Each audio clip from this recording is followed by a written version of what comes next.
Hi everyone, it's Lisa. Welcome to Make It Monday. Today is week 15 in my series on dynamic duos, where I'll be teaching you 2 different projects using the same product. Today we're starting off with a double page spread just in time for Easter. I'm going to call your attention to the little bunny. I did create the template for the pot and the brim on my own. It's really easy to do. What I've done with the pot here is I've actually taken a sponge with some white craft ink and then distressed it by adding some white ink on there to make it look more like terracotta. But I want to talk to you about the bunny. These are the pieces that I've used to assemble the bunny. This is the large oval punch, small heart punch, 1/4 inch circle punch, and the 1 1/4 inch scallop circle. Now this 2 1/2 inch circle was cut in half to represent the little cute butt of this little guy. So let me show you how I put this together. You're going to use glue dots. That's going to make it the easiest way. And I did sponge my edges. So what you're going to want to do is take your small heart, attach a glue dot, make sure that the heart goes upside down. That's going to represent the back pad of his paw.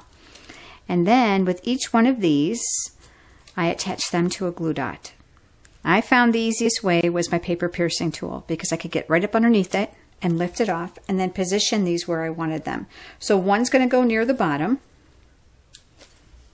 and then one next to it and then this last one on this side. Those will represent the pads of the front of the paw. So you're going to do that on both of these. Then we have the tail, which was sponged and it's up on a dimensional.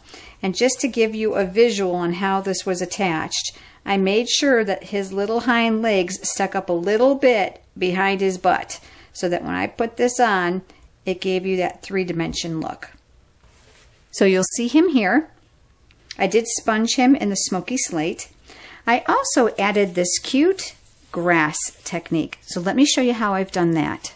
This is obviously a smaller piece, but I used a 3-inch wide piece and a pencil just to kind of randomly draw some hills. Now it doesn't have to be perfect.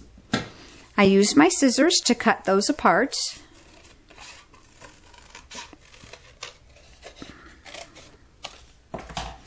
And on the scrapbook page, I actually used both halves. So one went on one side and one went on the other.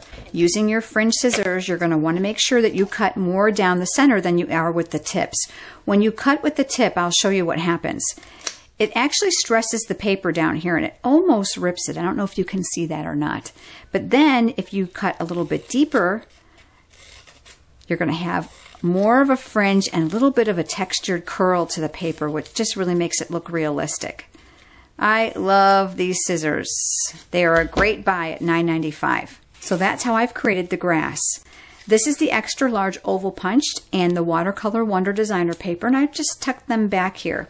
And a small touch of the Gingham Garden washi tape. This is the other side of the double page layout. I added a little washi tape here, but I want to call your attention to these cute little guys. Now this is not my idea. I've seen it somewhere else. I cannot recall where, I'm sorry, but I want to show you how those were made. You're going to use the Bird Builder punch. If you don't have this punch, there's so much you can do with it. It's not even funny. I would definitely consider this a must investment. I'm using Daffodil Delight cardstock just to show you. You're going to punch yourself out a bird and a wing. By cutting a thin piece of cardstock, you're able to manipulate the paper just to the areas that you want. Now to make it look more like a little chick than a bird, I cut his little tail off and made it shorter. And then I added a dimensional to his wing. But let me show you how I created his beak and his eye. Using the Tangerine Tango marker, I colored in the beak and the basic black marker. I used the thin side for this. I just gave him a little pencil dot eye. So here's that dimensional we talked about. Now when I attached him to the page is when I drew the feet.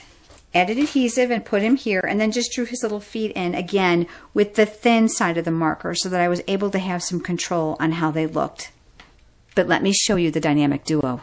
Same product, same concept, but it's a cute Easter card.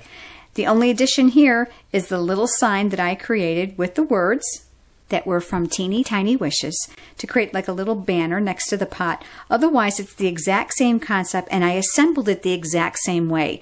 When I designed this flower pot, I wanted to make sure that my template not only fit on my scrapbook page and looked proportional, but that it would also fit on a card. I'm going to have pictures of all these projects over on my blog, so head over and take a look at it. And I look forward to seeing you next week for Make It Monday.